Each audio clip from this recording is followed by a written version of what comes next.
नमस्कार मित्रांनो, काल म्हणजे 20 नोव्हेंबर 2024 ला महाराष्ट्रामध्ये 15व्या विधानसभेची निवडणूक झाली. 288 जागेची निवडणूक झाली आणि मतदानाला 24 तास होऊन झाले, म्हणजे उलटले. आणि बऱ्याचशा वृत्तवाहिन्यांनी काल 6 वाजल्यापासून एक्झिट पोल द्यायला सुरुवात केली. आज 24 तास झाले मित्रांनो, आणि 24 तासाच्या नंतरचा एक्झिट पोल काय असेल विचारांती अभ्यासांती आपण हा एक्झिट पोल आणतोय. मी सुरुवातीला सांगतो, मी नागनाथ बाबूराव उस्तुरे, एक राज्यशास्त्राचा प्राध्यापक आहे. गेल्या 15 वर्षापासून राज्यशास्त्र हा विषय शिकतोय आणि मुलांना शिकवतोय. खूप चांगलं अभ्यासांती आपण एक एक्झिट पोल केलाय. आता खरं तर हा एक्झिट पोल महाराष्ट्रातला नाहीये, लातूर जिल्ह्याचा एक्झिट पोल. साहजिकच मी लातूर जिल्ह्याचा रहिवासी आहे आणि जशी लातूर जिल्ह्यातल्या लोकांना उत्सुकता आहे की एक्झिट पोल काय असेल, तशीच उत्सुकता मला सुद्धा एक्झिट पोलची होती. आणि मग 24 तासामध्ये आपण थोडासा निष्कर्ष काढला, अभ्यास केला आणि हा एक्झिट पोल आपल्या समोर लातूर जिल्ह्याचा मी देतोय. आपण शीर्षक दिलंय लातूर जिल्ह्यामधील विधानसभेच्या मतदारसंघाचा एक्झिट पोल. मित्रांनो, लातूर जिल्ह्यामध्ये विधानसभेचे 6 मतदारसंघ येतात. 2019च्या तुलनेत 2024 मध्ये कोण आमदार या 6 विधानसभा मतदारसंघात असेल याच्यावर आपल्याला विचाराचं मंथन करायचं आहे. लातूर जिल्ह्यामध्ये 2019च्या तुलनेमध्ये 2024 मध्ये मतांचा टक्का वाढला. अगदी 66.91% लोकांनी मतदान केलं सरासरी लातूर जिल्ह्यामध्ये. आणि मग 6 विधानसभा मतदारसंघ. लातूर जिल्हा खूप मोठी ऐतिहासिक पार्श्वभूमी. धाराशिव मधून लातूर वेगळा झाला. स्वर्गीय विलासराव देशमुख साहेबांनी 2 वेळेस मुख्यमंत्री पद भोगवलं. शिवाजीराव पाटील निलंगेकर साहेबांनी 1 वेळेस मुख्यमंत्री पद भोगवलं. 3 वेळेस या जिल्ह्याला मुख्यमंत्री पद मिळालं. आणि शिवराज पाटील चाकूरकर साहेब यांच्या रूपानं लातूर जिल्ह्याला गृहमंत्री सुद्धा मिळाला. राजकीय वारसा प्रचंड लाभलेला हा लातूर जिल्हा. आणि मग या 6 विधानसभेचा आमदार कोण असेल त्याचा एक्झिट पोल 23 नोव्हेंबरला म्हणजे शनिवारी सॅटरडेला निकाल आहे. आणि माझा एक्झिट पोल तंतोतंत 100% खरा ठरेल ही मला अपेक्षा आहे. आता मग एक एक घेऊ आपण मतदारसंघ. पहिला मतदारसंघ येतो लातूर जिल्ह्यामध्ये लातूर शहर मतदारसंघ आहे ना. लातूर शहर मतदारसंघामधून अनेक वेळेस विलासराव देशमुख साहेबांनी नेतृत्व केलं. 1995 मध्ये विलासराव देशमुख साहेबांचा शिवाजीराव पाटील कव्हेकर साहेबांनी 1 वेळेस पराभव केला. त्याच्यानंतर देशमुख परिवार आणि काँग्रेस पक्ष यांचा कधीच पराभव झाला नाही. विलासराव देशमुख आहे ना जेव्हा होते तेव्हा अमित देशमुख साहेब लातूर शहरामधून आमदार सर्वात प्रथम निवडून आले. विलासराव देशमुख साहेबांचं दुःख निधन झालं. पुन्हा अमित विलासराव देशमुख साहेबांना लोकांनी निवडून दिलं. 3 वेळेस 15 वर्ष या लातूर शहराचा आमदार म्हणून अमित देशमुख साहेब काम करतात. आणि मग आतापर्यंत अमित देशमुख साहेबाला 3 टर्म तगडा उमेदवार मिळाला, विरोधी उमेदवार मिळाला आहे ना. आणि मग बरेचसे लोक सोयीचं राजकारण वगैरे बोलतात, त्याच्यात आपल्याला जायचं नाही. मग काय केलं बघा, लातूर शहरामधून काँग्रेस पक्षाचे अमित देशमुख साहेब आणि महायुतीकडून भाजपनं इथे एक चेहरा दिला.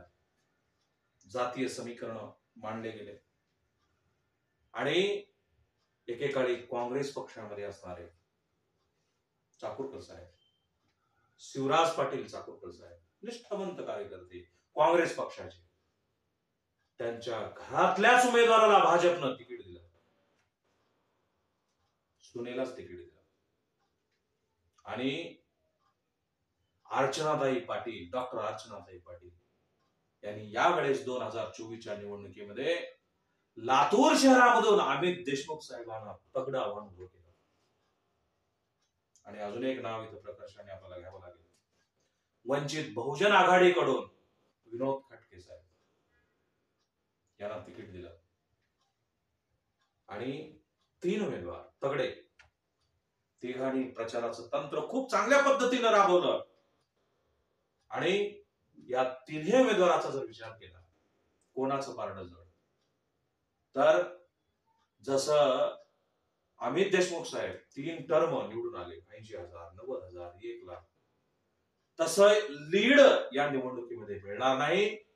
अमित देशमुख साहेब अंदाजे 20,000 ते 22,000च्या मताने निवडून येतील असा अंदाज आहे.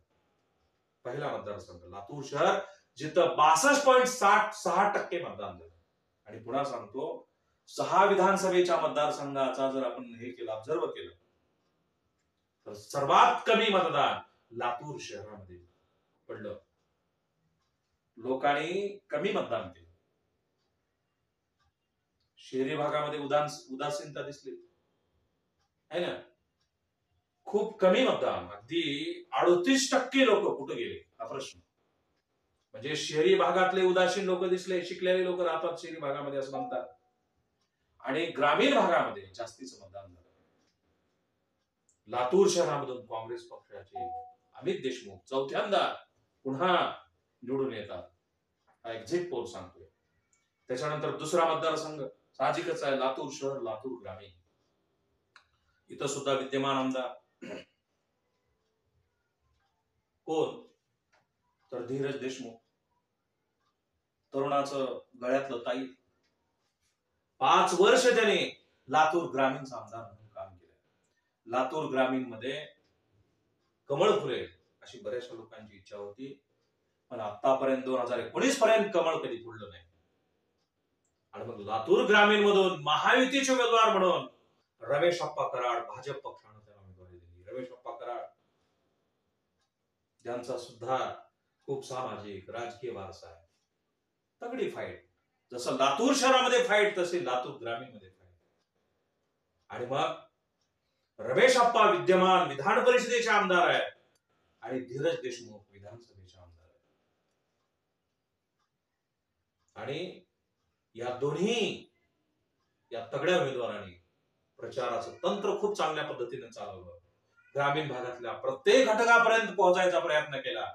पण खऱ्या अर्थाने विद्यमान आमदार धीरज देशमुख साहेबांचं लातूर ग्रामीण मध्ये पारडं जड आहे हे मात्र निश्चित आहे. जास्तीच्या मतानं धीरज देशमुख साहेब इथे विजयी होतील. दुसरा मतदारसंघ लातूर ग्रामीण, पहिला लातूर शहर, दोन्ही काँग्रेस विजयी होण्याचे संकेत आहेत. त्याच्यानंतरचा मतदारसंघ आहे तो म्हणजे अहमदपूर. अहमदपूरला सुद्धा खूप मोठा वारसा आहे. डॉक्टर शांतिवरलिंग शिवाचार्य महाराज जे अहमदपूरचे होते, राष्ट्रसंत. आणि अहमदपूरमध्ये किती टक्के मतदान केलं लोकांनी, तर 68.55% मतदान लोकांनी केलं. आणि अहमदपूरचे लोक खूप हुशार आहेत. 5 वर्ष एखादा आमदार कधीच ठेवत नाही, बदलतात. जसं कर्नाटकामध्ये सत्ता बदलते ना, 5 वर्षाला एकदा भाजपची येते, एकदा काँग्रेसची येते, तसं अहमदपूरमध्ये सुद्धा आमदार 5 वर्ष एकाला ठेवत नाही. बघू आपण काय परिस्थिती आहे अहमदपूरमध्ये. तर बघा, बाबासाहेब पाटील जे अजित पवार गटाचे उमेदवार आहेत, महायुती, अजितदादा पवार महायुती सोबत आहे. साहजिकच विद्यमान आमदार आहेत, त्यांना तिकीट मिळणं अपेक्षित होतं. पण 2 नाव, एक विनायकराव पाटील आणि गणेश हाके. गणेश हाके भाजपचे. विनायकराव पाटील सुरुवातीला काँग्रेसमध्ये होते, स्वर्गीय विलासराव देशमुख साहेबांनी त्यांना मोठं केलं. त्याच्यानंतर ते अपक्ष निवडून आले. त्याच्यानंतर ते भाजपमध्ये गेले. पण महायुतीचा उमेदवार बाबासाहेब पाटील, पुन्हा विरोधी भूमिका विनायकराव पाटील साहेबांनी घेतली आणि 2 गट पडलेत राष्ट्रवादी काँग्रेस पक्षाचे. एक अजितदादा पवारांचा गट आणि दुसरा शरदचंद्र पवारांचा गट. आणि मग विनायकराव पाटलांनी शरदचंद्र पवार गटामध्ये प्रवेश केला आणि गणेश हाके यांनी जनसुराज्य पक्षाच्या माध्यमातून निवडणुकीला सामोरे गेले. ओबीसीचं नेतृत्व म्हणून गणेश हाके साहेबांना ओळखलं जातं. आणि या अटीतटीच्या लढाईमध्ये इथं जात फॅक्टर महत्वाचा ठरतो. बाबासाहेब पाटील का विनायकराव पाटील, तर साहजिकच इथं सुद्धा निसटता विजय विनायकराव पाटलाचा लागण्याची दाट शक्यता आहे. त्याच्यानंतरचा मतदारसंघ 3 बघितले आपण, 6 मतदारसंघ बघायचे आहेत. एक्झिट पोल हा 100% तंतोतंत खरा ठरणार आहे. त्याच्यानंतरचा मतदारसंघ आहे तो म्हणजे उदगीर मतदारसंघ. उदगीरला सुद्धा खूप मोठी पार्श्वभूमी आहे. उदगीरचा किल्ला असेल, आहे ना. उदगीर जिल्ह्यांची मागणी अनेक दिवसापासून आहे. आणि मग उदगीरमध्ये किती टक्के मतदान झालं, तर 67.11% मतदान झालं. सर्वात जास्त लातूर ग्रामीणचं 69.69%, सर्वात कमी लातूर शहराचं 62.6%, आणि उदगीरचं झालं 67.11%. विद्यमान आमदार साहजिकच संजय बनसोडे, जे अजितदादा पवार गटाचे आहेत. आणि अजितदादा पवार गट आहे ना, आता सुधाकर भालेराव ना संजय बनसोडे. सुधाकर भालेराव भाजपचे, ज्यांनी गावागावामध्ये ग्रामीण भागामध्ये भाजप वाढवण्यामध्ये, भाजप हा पक्ष वाढवण्यामध्ये महत्वाची भूमिका बजावली. पण महायुतीमध्ये संजय बनसोडे आले, त्यांना तिकीट मिळणार होतं. आणि मग सुधाकर भालेराव आणि राजकीय महत्वाकांक्षेपोटी इथं सुद्धा 2 गट, अजितदादा, शरदचंद्र पवार गट. साहजिकच सुधाकर भालेराव साहेबांनी शरदचंद्र पवार गटामध्ये प्रवेश केला. आणि आहे ना, अजितदादा आणि शरदचंद्र पवार गट, जसं अहमदपूरची लढाई तसंच इथं सुद्धा. आणि दोघांनी तगडं आव्हान उभं केलं, जनतेच्या समोर गेले, गावागावात गेले, प्रचार यंत्रणा राबवली. आणि इथं मात्र संजय बनसोडे हे विजयी होण्याच्या मार्गावर आहे असं म्हणलं तर ते चुकीचं ठरू नये. त्याच्यानंतरचा मतदारसंघ निलंगा.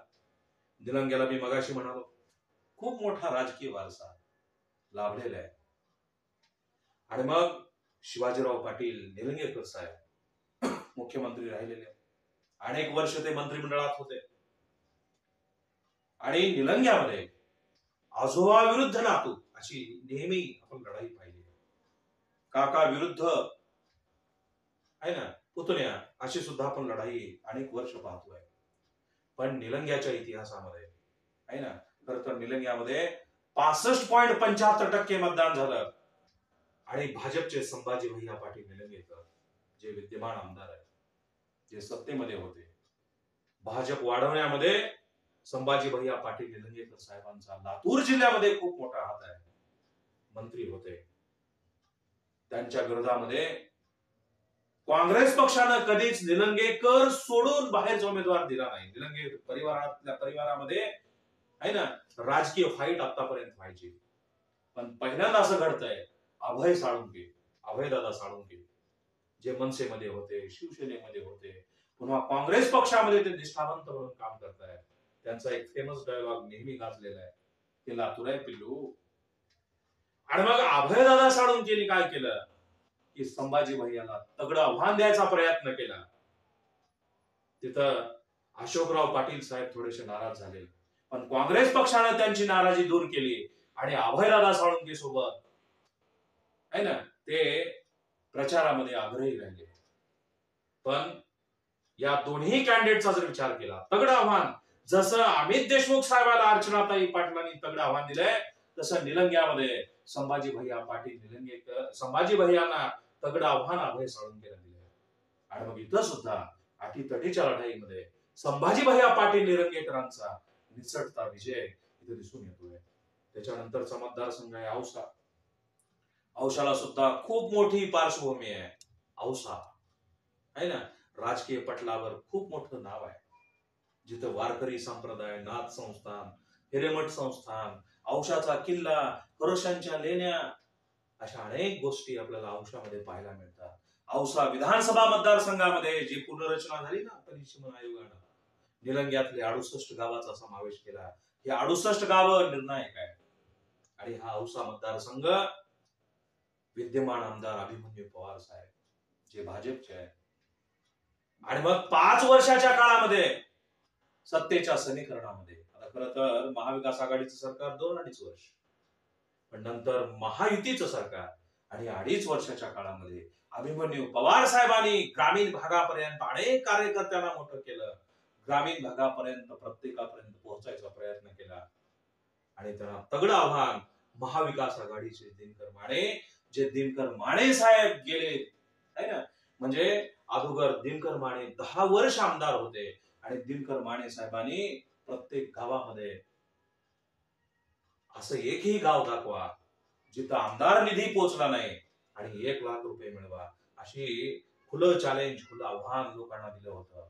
10 वर्ष दिनकर माने साहेब आमदार होते आणि त्याच्यानंतर बसवराज पाटील मुरुमकर यांना काँग्रेस पक्षाने उमेदवारी दिली आणि बसवराज पाटील साहेबांनी औषधाचा चेहरा मोहरा बदलला आणि औषधामध्ये 10 वर्ष ते आमदार होते. पण 2019च्या निवडणुकीमध्ये आहे ना, गृहमंत्री, महाराष्ट्राचे गृहमंत्री, महाराष्ट्राचे माजी मुख्यमंत्री देवेंद्र फडणवीस साहेबांचे सहाय्यक अभिमन्यू पवार साहेब यांना औषधामधून उमेदवारी भाजप पक्षाने दिली आणि आहे ना 10 वर्ष काम करणारा आमदार बसवराज पाटील साहेब मुरुमकर यांचा दारुण पराभव अभिमन्यू पवार साहेबांनी केला आणि त्यांना तगडं आव्हान. आता खरं तर बसवराज पाटील साहेब भाजपमध्ये आले, त्याच्यामुळे अभिमन्यू पवार साहेबांचं पारडं थोडस जड होतं आणि 68 गावामध्ये, खरं तर हे 68 गाव जे निलंगा तालुक्यातले आहेत, ते निलंगा तालुक्यातले 68 गाव निर्णायक होते. बऱ्याचशा गावामध्ये अभिमन्यू पवार साहेबांना विरोध झाला, पण अभिमन्यू पवार साहेब आणि दिनकर माने साहेब यांच्यामध्ये तगडी फाईट झाली आणि या तगड्या फाईट मध्ये दोघांनी प्रचार यंत्रणा औसा विधानसभा मतदारसंघ ढवळून सोडला आणि निष्कर्ष आता दोघांपैकी एकांचा विजय. आणि मग जसं गेल्या निवडणुकीमध्ये अभिमन्यू पवार साहेब जसं 30,000 40,000 मताने आले, तेवढ्या मतांना आता येणार नाही, पण अगदी निसटता विजय इथं सुद्धा 10,000 7,000 8,000 अशा मतानं अभिमन्यू पवार साहेबांचा विजय. काही पोस्टल मतदान वगैरे जर याचा गोळाबेरीज केली तर इथं सुद्धा अभिमन्यू पवार साहेबांचा निसटता विजय आपल्याला दिसून येतो. मित्रांनो, आपण लातूर जिल्ह्याच्या 6 विधानसभा मतदारसंघाचा एक्झिट पोल दिला. तुम्हाला प्रश्न पडला असेल 24 तास झाले मतदान होऊन, आता एक्झिट पोल का? तर आपण अभ्यासाअंती, विचारांती, आपण सगळ्या गोष्टीचा विचार करू आपण एक्झिट पोल दिलाय. 23 तारखेला मतमोजणी आहे, दुपारी 12 वाजेपर्यंत सगळं चित्र स्पष्ट होईल. त्याच्यामुळं हा लातूर जिल्ह्याचा एक्झिट पोल आपला तंतोतंत खरा ठरेल.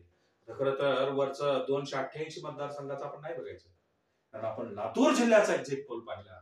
66.91% लोकांनी मतदान केलं आणि या पद्धतीनं हे विजयी उमेदवार असतील हे आपण सांगायचा प्रयत्न केला. अजून एक गोष्ट सांगतो मित्रांनो, गावागावामध्ये काल मतदानासाठी गेल्याच्या नंतर मी पाहिलं अनेक मित्र, अनेक नातेवाईक एकमेकाला बोलत नाही. सत्ताधारी विरोधक हे प्रत्येक गावामध्ये राहतात. राजकारण, लोकशाही या संकल्पना आहेत. सत्ताधारी जसा वर्ग आहे तसं विरोधकांना सुद्धा लोकशाहीमध्ये महत्वाचं स्थान आहे.